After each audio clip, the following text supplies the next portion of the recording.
Gracias por las oraciones. Realmente es una bendición tener un cuerpo, tener lo que es una iglesia. Porque, hermano, usted sabe cuando usted está enfermo pasarlo solo, pero cuando uno tiene un cuerpo, una iglesia, uno tiene una familia extendida, que son personas que te cubren en oración, que te envían mensajes. Y como yo siempre digo, la iglesia es en el momento triste con quien dividimos la tristeza y en el momento alegre con quien nos gozamos y se multiplica el gozo y la alegría. Y bien, hermano, pues quiero que me vayan acompañando en su palabra, en las Biblias. En Primera de Samuel, capítulo 16. Y en Primera de Samuel, capítulo 16, versículos, voy a leer del 1 al 13. Y dice así: Dijo Jehová a Samuel: ¿Hasta cuándo llorarás a Saúl, habiéndolo yo desechado, para que no reine sobre Israel? Llena tu cuerno de aceite y ven, te enviaré a Isaí de Belén, porque de sus hijos me he provisto de rey. Y dijo Samuel: ¿Cómo iré? Si Saúl lo supiera, me mataría. Jehová respondió: Toma contigo una becerra de la vacada y did: a ofrecer sacrificio a Jehová he venido. Y llama a Isaí al sacrificio, y yo te enseñaré lo que has de hacer, y me ungirás al que yo te dijere. Hizo pues Samuel como le dijo Jehová. Y luego que él llegó a Belén, los ancianos de la ciudad salieron a recibirle con miedo y dijeron: ¿Es pacífica tu venida? Él respondió: Sí, vengo a ofrecer sacrificio a Jehová. Santificaos y venid conmigo al sacrificio. Y santificando él a Isaí y a sus hijos, los llamó al sacrificio. Y aconteció que cuando ellos vinieron, él vio a Eliab y dijo: De cierto delante de Jehová estás ungido. Y Jehová respondió a Samuel: No mires a su parecer, ni lo grande de su estatura, porque yo lo desecho. Porque Jehová no mira lo que mira el hombre, pues el hombre mira lo que está delante de sus ojos, pero Jehová mira el corazón. Entonces llamó Isaí a Abinadab y lo hizo pasar delante de Samuel, el cual dijo: Tampoco a este he escogido Jehová. Hizo luego pasar Isaí a Samá, y él le dijo: Tampoco a este ha elegido Jehová. E hizo pasar Isaí 7 hijos suyos delante de Samuel. Pero Samuel dijo a Isaí: Jehová no ha elegido a estos. Entonces Samuel dijo a Isaí: ¿Son estos todos tus hijos? Y él respondió: Queda aún el menor, que apacienta las ovejas. Y dijo Samuel a Isaí: Envía por él, porque no nos sentaremos a la mesa hasta que él venga aquí. Envió pues por él y le hizo entrar, y era rubio, hermosos ojos y de buen parecer. Entonces Jehová dijo: Levántate y úngelo, porque este es. Y Samuel tomó el cuerno de aceite y lo ungió en medio de sus hermanos. Y desde aquel día en adelante al Espíritu de Jehová vino sobre David. Se levantó luego Samuel y se volvió a Ramá. Padre, te damos gracias por tu palabra, Señor. Gracias porque tu palabra es vida, tu palabra es verdad. Padre, y te presentamos en este momento a la exposición de tu palabra, pidiéndote que tu Espíritu Santo continúe en medio de nosotros, Dios. Padre, ponemos delante de ti nuestro cansancio, calor, las preocupaciones, todo aquello que puede ocupar nuestra mente, Señor, para que tú permitas que el Espíritu Santo se mueva y puedas hablar a la necesidad de nuestros corazones y la enseñanza que tú quieras traernos a nosotros hoy, Señor. Por eso oramos a ti, glorificamos tu nombre y te damos gracias, Padre. Amén y amén. Bien, hermano, porque Jehová no mira lo que mira el hombre. Si fuéramos a ponerle un título, ese quizás sería el título: porque Jehová no mira lo que mira el hombre. Para tener un poquito de contexto de qué estaba sucediendo aquí, siempre les recomiendo que no solamente coja la predicación, lea la palabra, busque, escudriñela, porque siempre Dios le va a hablar más de lo que quizás pueda hablar a través de la predicación, le va a hablar a su corazón. Y en el libro de Samuel, pues está la historia de cómo el pueblo de Israel pidió un rey y Dios le dio a Saúl como rey. Y vemos cómo en el reinado de Saúl, llegó un momento donde él desobedeció a Dios. Y hermano, si hay algo bien importante es que nosotros tenemos que aprender es a obedecer a Dios. Muchas veces, ¿verdad? No nos gusta, a veces uno por lo general ve los niños que uno trata de darle una instrucción, una enseñanza y no quieren hacer caso. Pero la obediencia es bien importante. Dios ve el corazón, pero la obediencia es bien importante. Y lamentablemente Saúl desobedeció a Dios en varias ocasiones. Y como consecuencia de eso, Dios lo desechó. Dios le quitó su reinado. Dijo, su reinado iba a ser por mucho. Pero a causa de la desobediencia, la consecuencia fue que fue desechado por Dios. Y por eso es que entonces, la parte de la porción que estábamos leyendo, para Samuel era algo que no fue fácil. Porque fíjense cómo dice, Jehová le dijo a Samuel, ¿hasta cuándo llorarás a Saúl? O sea, que era algo que a Samuel le estaba creando dolor.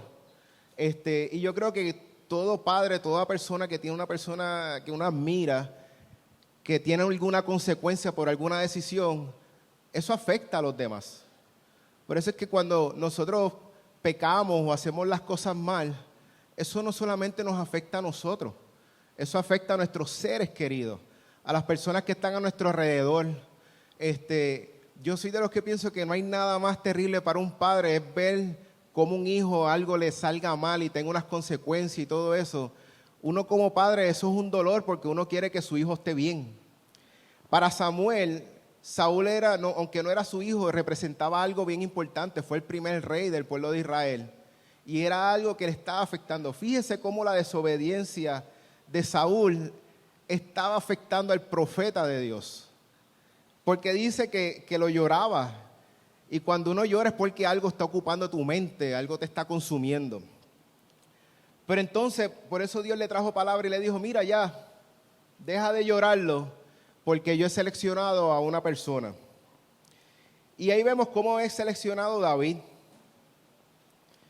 Y les exhorto que lea la historia, porque cuando uno lee la desobediencia de Saúl, si nosotros por lo general tendemos a poner niveles de entre lo malo. Esto es malo, pero esto es más malo y esto es menos malo. ¿Verdad que le ha pasado que uno tiende, pues esto es como una mentirita blanca? Eso no es bíblico. Eso no es bíblico, una mentirita blanca no es bíblico. Pero tendemos a clasificar las cosas como esto es lo más malo. Y no, hermanos, delante de Dios lo que es malo, pero gloria a Dios por Jesucristo, por la provisión que nos dio y por su misericordia. Pero cuando lean la historia, algunos la sabrán, pero siempre es bueno repasarla. Realmente, dentro de las clasificaciones humanas que podemos poner nosotros, Saúl realmente como que no hizo gran cosa. Saúl, si uno fuera a comparar, pues no esperó para el sacrificio y Dios le dijo que acabara con alguien y no lo hizo.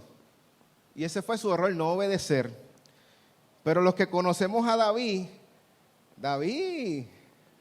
era tremendito, ¿verdad? Pero David era la elección de Dios. O sea que podemos decir que imperfecto, pero fiel. Un hombre conforme al corazón de Dios. Fíjese lo que habla la palabra. David, un hombre conforme al corazón de Dios. David no era una persona llamativa porque no era quizás grande como sus hermanos. Usted lo nota porque cuando el profeta Samuel ve a los hermanos, el primero que vio, yo entiendo que se parecía a Saúl, porque lo vio que era grande, fuerte, y lo primero que hizo Samuel decir, este es. ¿Y qué Dios le dijo? No, ese no es. Pero David había desarrollado un corazón que buscaba a Dios. Cuando estaba solo en los campos pastoreando los rebaños, David había llegado a conocer a Dios como su pastor. Por eso es que cuando uno lee ese Salmo 23 dice, Jehová es mi pastor. Lo está escribiendo un hombre que sabe lo que es estar en el campo solo y lo que es pastorear. Y él había conocido a Dios como su pastor. Pero fíjese que en 2 de Crónicas 16:9 nos dice que los ojos de Dios continuamente contemplan toda la tierra para mostrar su poder a las personas cuyos corazones están perfectos para con Él. Dios puede mirar nuestros corazones. Dios mira nuestros corazones. Dios examina nuestras motivaciones y sabe todo lo que hay sobre nosotros. Quizás nosotros a veces podemos tener unas pantallas o demostrarnos de una forma, pero Dios sabe realmente quiénes somos nosotros. Dios sabe si una persona va a ser fiel o no. Dios ve lo que la gente no puede ver. El rey David estaba bien lejos de lo que es ser una persona perfecta. Cuando uno lee la palabra, David cometió adulterio, David cometió asesinato. Pero Dios vio a David como un hombre con una fe profunda y duradera, que estaba totalmente comprometido con el Señor. Dios vio a un hombre que dependería del Señor para tener fortaleza y dirección. Todo eso que le estoy diciendo lo pueden leer en 1 de Samuel, en 2 de Samuel. Dios vio un hombre que reconocería su pecado y su fracaso y que se arrepentiría y pediría perdón. Por eso lo podemos ver también en el Salmo 51. Un hombre que no era perfecto, porque si comparamos a Saúl con David, vamos a ser honestos, que no esperó al profeta para hacer sacrificio, comparado con un adulterio y con un asesinato. Humanamente nosotros ya emitimos un juicio, porque no es lo mismo haber esperado para el sacrificio que haber asesinado a una persona. Y eso es lo que la palabra nos enseña de David. Por eso en el Salmo 51, cuando usted léalo, usted puede ver lo que es un corazón que no trata de encubrir sus faltas, que no trataba de decir, no, está bien, o buscar cómo quedar acomodado, porque nosotros por naturaleza cuando fallamos, lo primero que tratamos es cómo quedo mejor parado. Es como naturaleza humana. Cuando uno lo cogen en algo, la primera reacción de uno es como de protección, cómo busco acomodarme, o cómo busco coger un papel de víctima, o bendito, o cójame en pena. Esa es la naturaleza. Pero la palabra nos enseña que cuando David fue confrontado, él reconoció, se humilló delante del Señor. Y ahí vemos la diferencia de un corazón conforme al corazón de Dios. Porque Saúl, cuando lea la historia de Saúl le importó su apariencia. Saúl le importó cómo iba a quedar de cara hacia los demás. Es como, wow, yo fallé, pero vente conmigo, dame una lavada de cara y que por lo menos yo quede bien parado delante de la gente. La pregunta sería, ¿de qué te sirve quedar bien parado delante de la gente si Dios lo conoce todo? Es como el dicho que dicen, Dios es papá, no abuelo. Los abuelos entenderán, y los hijos, ¿verdad? Dios es papá, no es abuelo. Mi mamá sabe que yo tengo una madre antes de ya tener nieto y otra madre después de tener nieto. La misericordia es extensa, es eterna. Yo no recuerdo a mi mamá nunca decirme, no, es que no has dormido, es que no has comido.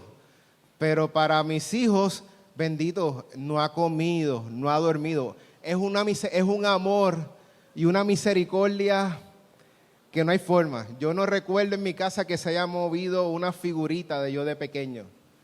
Cuando Andrés nació, se recogió todo lo que pudiera ser un peligro para él. Y lo digo en el sentido de que Dios es nuestro papá, no nuestro abuelo. Y a veces quisiéramos, ¿verdad?, que fuera nuestro abuelo, pero yo entiendo que lo es a través de Jesucristo, porque su misericordia a través del sacrificio de Jesús es otra cosa. Pero entonces Dios escogió a David, un hombre que tenía una relación sincera y personal con su Creador. Cuando Dios miró el corazón de un hombre, vio un hombre conforme a su propio corazón. Eso lo podemos ver en el libro de los Hechos, cuando Pablo está narrando la historia del proceso, dice, y un hombre seleccionó un rey conforme al corazón de Dios. Y lo que nos deja ver es un corazón que seamos transparentes delante del Señor, que no tratemos de acomodarnos ni tratar de quedar bien.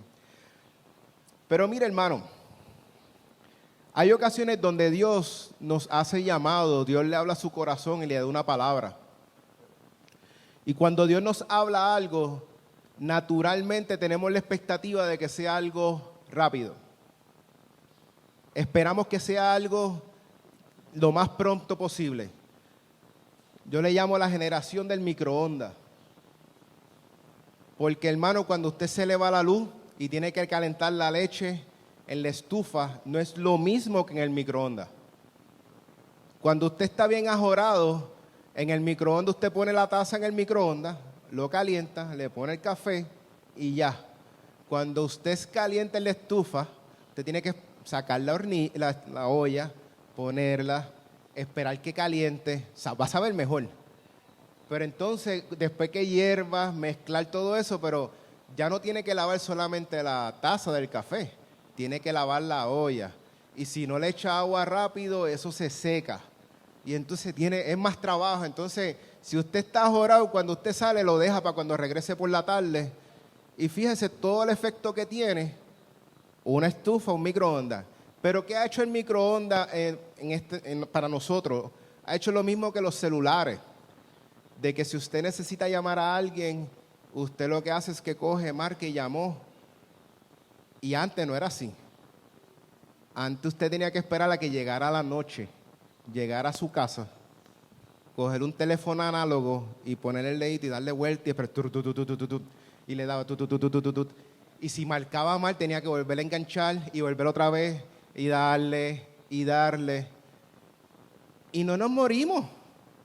Era algo que uno aprendía a ser como más paciente. Pero cuando digo hoy en día, estamos acostumbrados a que todo sea rápido. Si necesito dinero, voy a la TH. Mire, yo me sorprendí porque tenía que sacar dinero y no tenía la cartera. Y entré a la aplicación, me creó un QR code, lo puse en la TH y esa máquina me dio chavo. Y uno dice, increíble, ¿verdad? Yo no sé de ustedes, pero si uno tiene que ir a la fila del banco y hacer una fila para hacer algo, es morir. Pero antes en los trabajos uno le pagaban con cheque, no existía depósito directo y usted tenía que firmarlo y hacer la fila. Todas esas cosas son buenas, no hay nada de malo con eso. Pero nos llevan a que queramos las cosas bien rápido. Y pretendemos a veces que las cosas de Dios sean rápido. Y hay cosas de Dios que son instantáneas, pero hay procesos de Dios que toman tiempo, porque en el proceso Él trabaja con nosotros. Y a nadie le gusta eso. La realidad es que si Dios me da una palabra, si Dios me dice algo, yo lo quiero lo más pronto posible. No quiero esperar, porque nos hemos acostumbrado a que todo sea rápido. Mire las noticias, ya uno no ve noticias, ya todo lo ves por las redes. Es aburrido las noticias, porque cuando tú ves las noticias, no era así. Eso que dijeron era mal. Todo es rápido. ¿Por qué le digo todas estas cosas, verdad?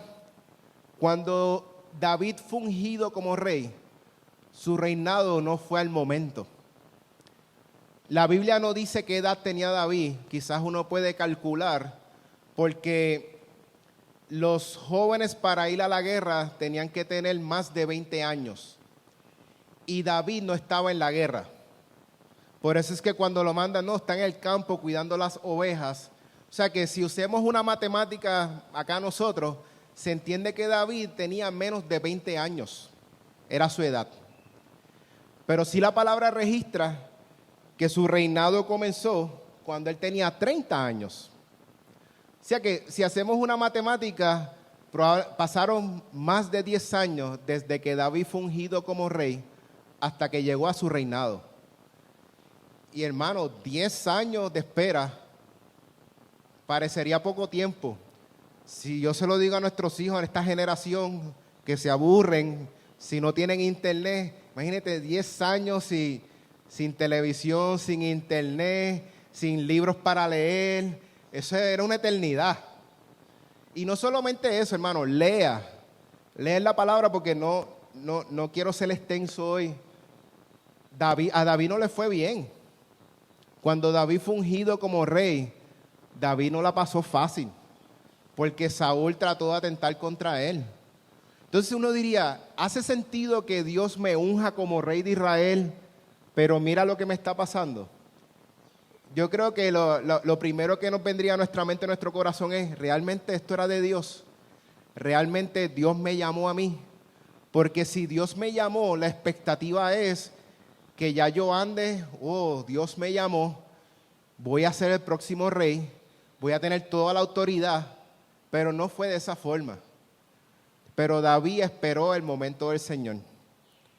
Así que, hermano, yo no sé qué Dios ha hablado a tu corazón, qué promesa Dios te ha dado, que no ha sucedido nada. Pero la palabra nos muestra que lo que Dios dice se cumple. La palabra de Dios nos muestra que aunque esté pasando el tiempo y aunque las cosas estén yendo al revés, estén yendo diferente a como yo las espero, Dios cumple su palabra, Dios cumple sus promesas. Por eso es que cuidémonos de que las cosas sean rápido. Y hermano, yo lo digo, pero a mí me cuesta, no es fácil esperar en el Señor. Yo le llamo la espera que desespera, porque en ocasiones cuando nos desesperamos esperando, cometemos errores. ¿Usted no le ha pasado que usted, bueno, Señor, si esto sucede de esta forma, pues qué bueno, mira, lo puedes hacer así y así avanzamos? Y es como que oramos diciéndole a Dios cómo quisiéramos que Él, cómo decirle a Él que pudiera hacer las cosas. Y hermano, la oración no es para decirle a Dios cómo hacer las cosas. La oración es para decirle a nuestro corazón cómo esperar la forma de Dios.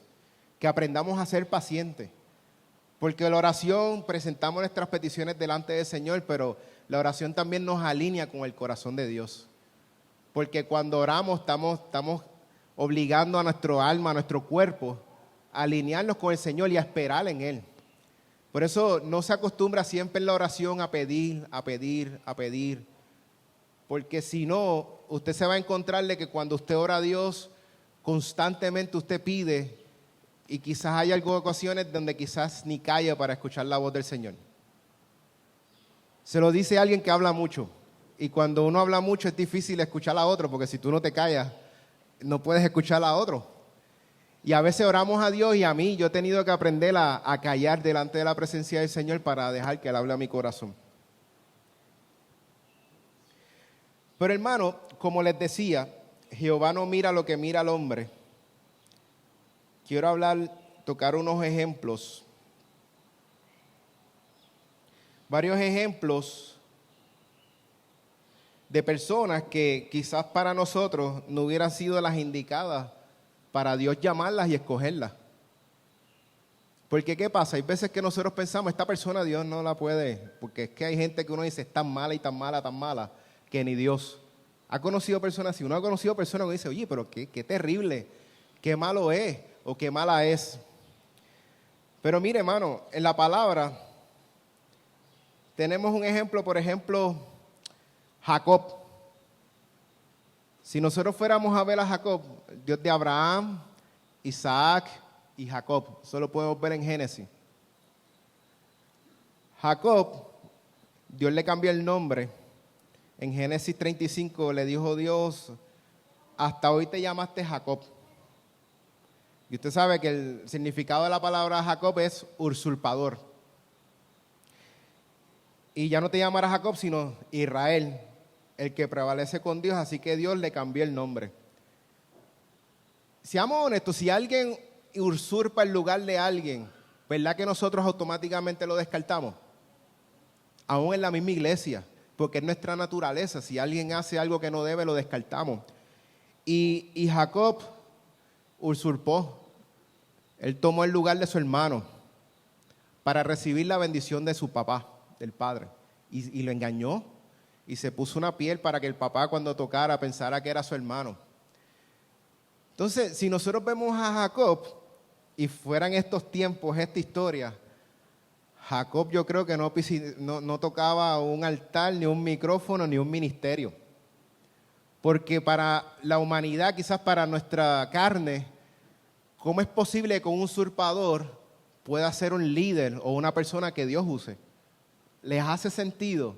Es como algo que es contrario a cómo funciona el mundo, que alguien que usurpó sea entonces el padre de las 12 tribus de Israel, de donde viene el linaje de nuestro Salvador.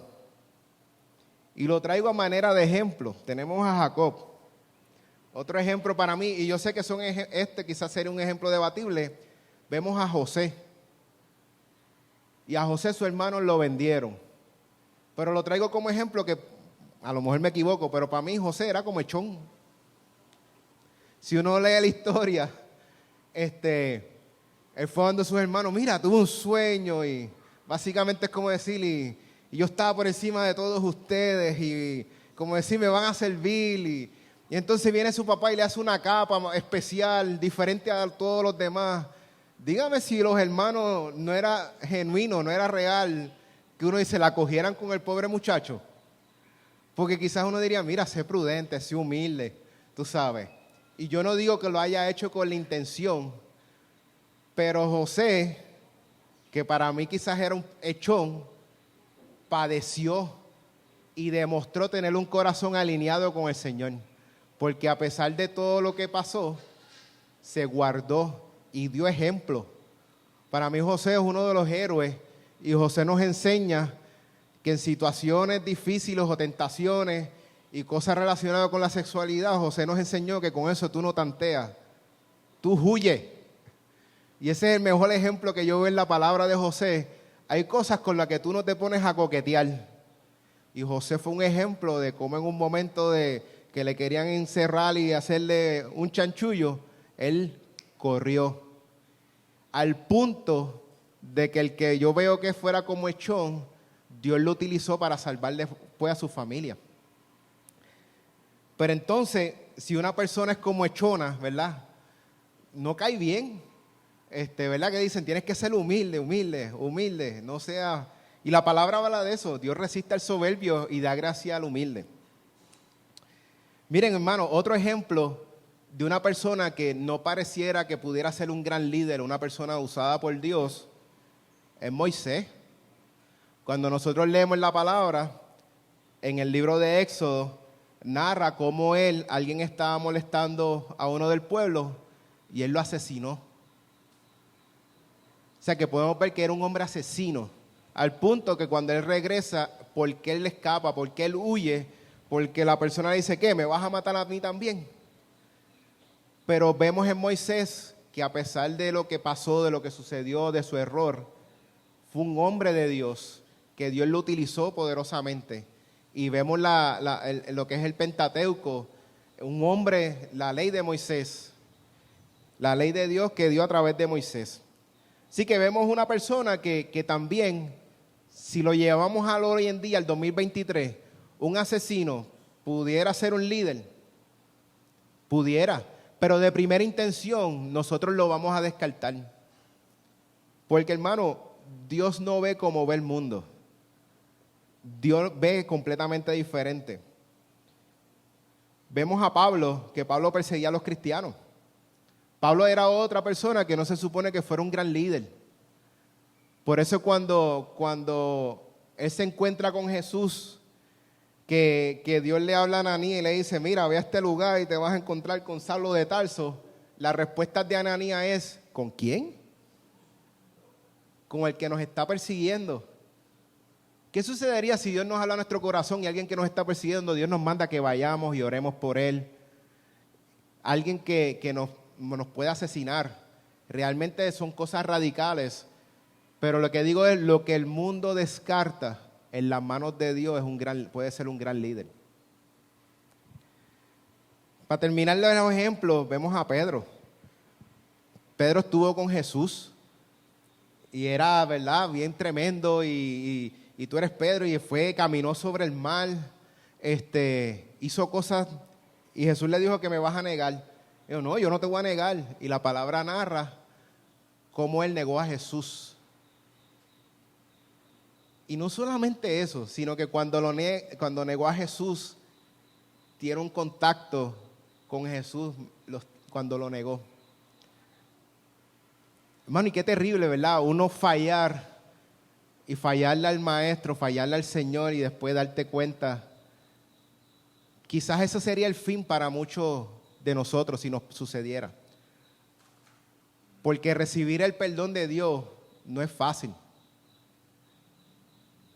Porque usted sabe que usted negó al maestro y delante de él lo negaste.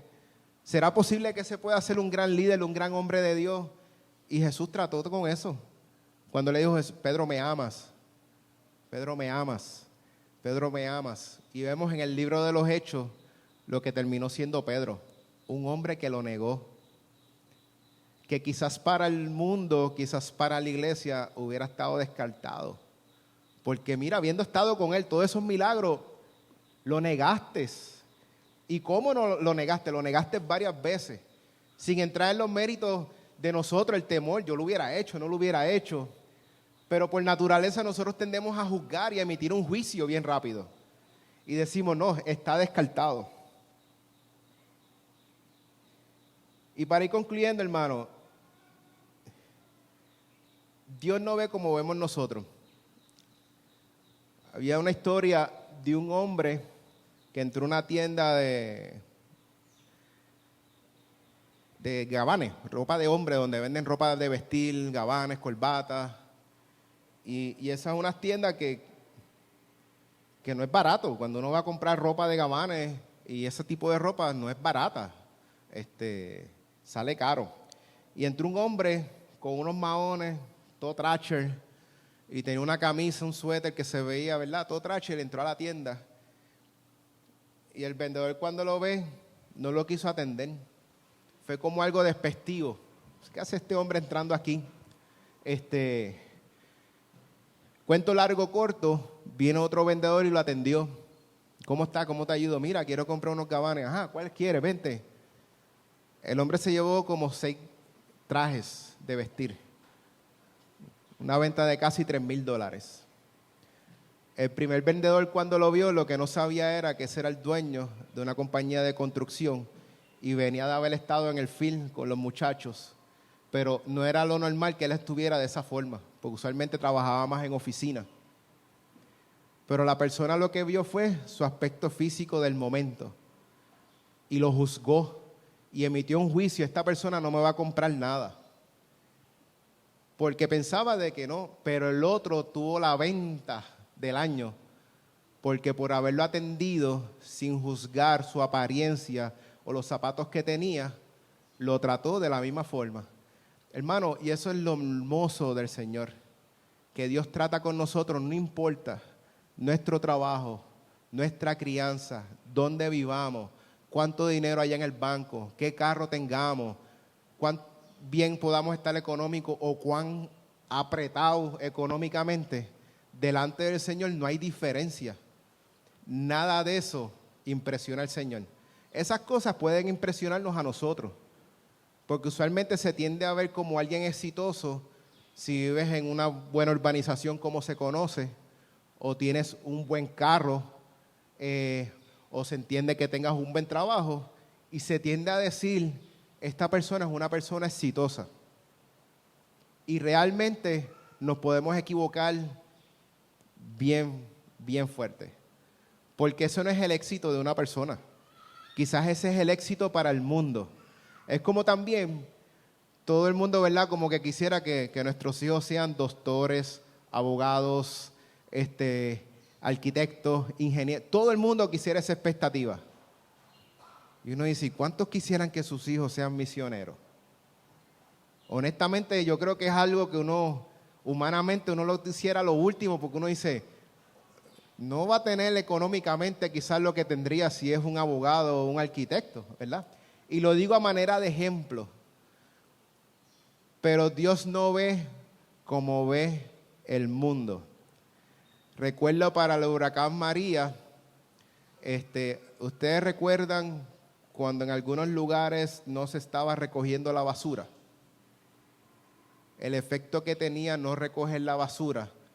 No importa la urbanización buena que usted viva, todo, si la basura no se recoge, llegan las ratas, los roedores. Para mí, una de las personas que yo más respeto es las personas que trabajan recogiendo la basura, porque es un trabajo digno. Pero he escuchado muchas personas que lo hablan, estudia para que no termine recogiendo la basura por ahí. ¿Lo he escuchado? Yo lo he escuchado.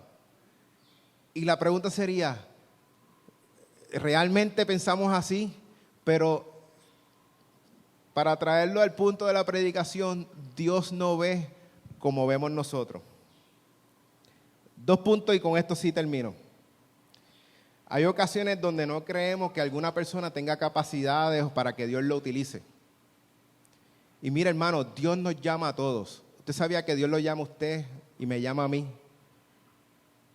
Que hayan algunos que quizás tengan el micrófono, no todos lo vayan a tener, pero es el mismo llamado a proclamar su palabra, su evangelio. Usted sabía que a lo mejor usted es tímido, no puede hablar, pero usted ora por una persona, usted le da testimonio y tiene el mismo valor de alguien que esté hablando por un micrófono para predicarle a alguien. Dios nos llama a todos. Dios te llama a ti y te llama a mí. Lo que pasa es que no todos pueden ser lo mismo. Yo creo que no sé si es Grey's Anatomy, que todos son doctores y no hay enfermeros. Todos son doctores. Pero un hospital, si no tiene enfermeros, si no tiene terapistas, radiólogos, tecnólogos médicos, si no tiene el de planta física. Yo soy biomédico y era de parte de planta física en el hospital. Y si tú no tienes quien arregle el receptáculo para que llegue el oxígeno, todo es, hermano, y eso es la iglesia, es un cuerpo. Todos se necesitan, pero no todos van a terminar haciendo la misma función. Pero todos son importantes. Por eso es que cuando veamos las personas, cuidemos nuestro corazón de no dejarnos llevar por lo que están viendo nuestros ojos, sino que podamos tener nuestro corazón alineado con el Señor para que podamos ver el potencial que ve el Señor en esa persona. Amén. Lo repito, que nuestro corazón se alinee con Dios para que podamos ver el potencial de cada persona que tiene en las manos de Dios. Usted nunca sabe cuándo un joven, cuándo un niño, que quizás daría la impresión que no está atendiendo, que está aquí porque está obligado por sus papás a venir, y sea el próximo Billy Graham o el próximo G.J. Ávila de proclamar la palabra. Nosotros nunca sabemos quién vayan a ser esas personas que Dios vaya a utilizar. Amén. Y lo último, el otro punto que me quedaba es, hay ocasiones donde quizás hemos sido nosotros los que hemos fallado y nos hemos descartado. Hay momentos donde quizás yo mismo me descarto porque es que no se supone que esto pasara en mi vida. No se supone que yo hubiera hecho esto o lo otro. Y nos descartamos. Y la misericordia de Dios está para todos nosotros. Si hemos fallado, abogado tenemos.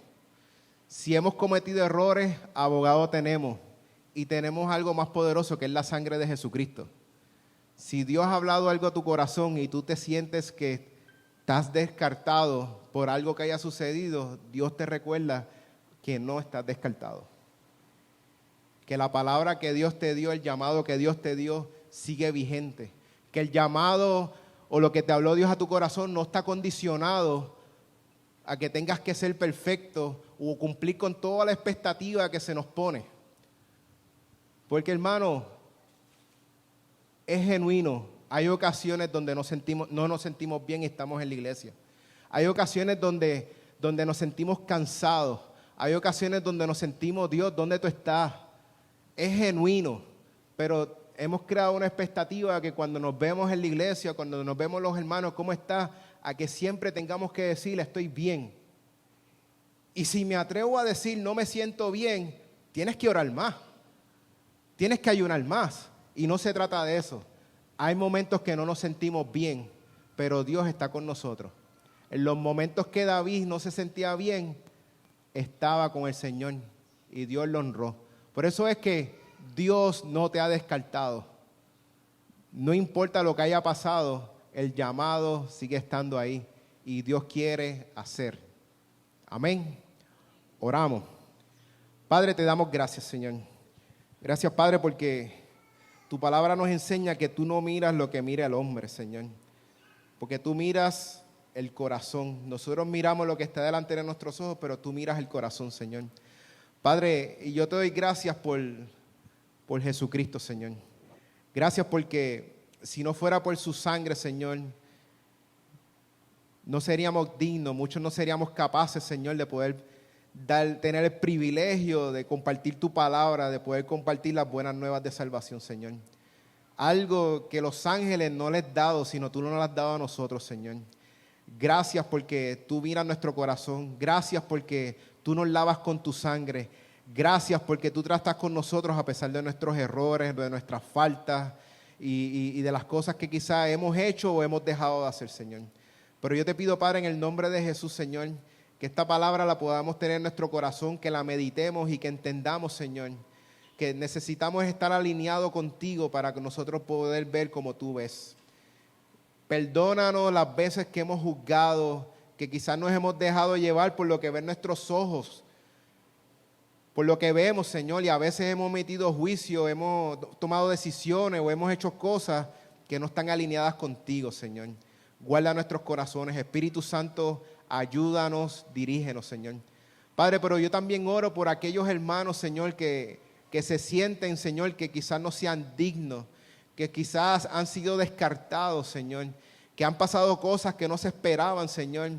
Padre, pero yo te pido, Espíritu Santo, que tú le recuerdas sus corazones, Señor, que tú sigues tratando con ellos, Señor, que tú eres quien llama, que tú eres quien capacita.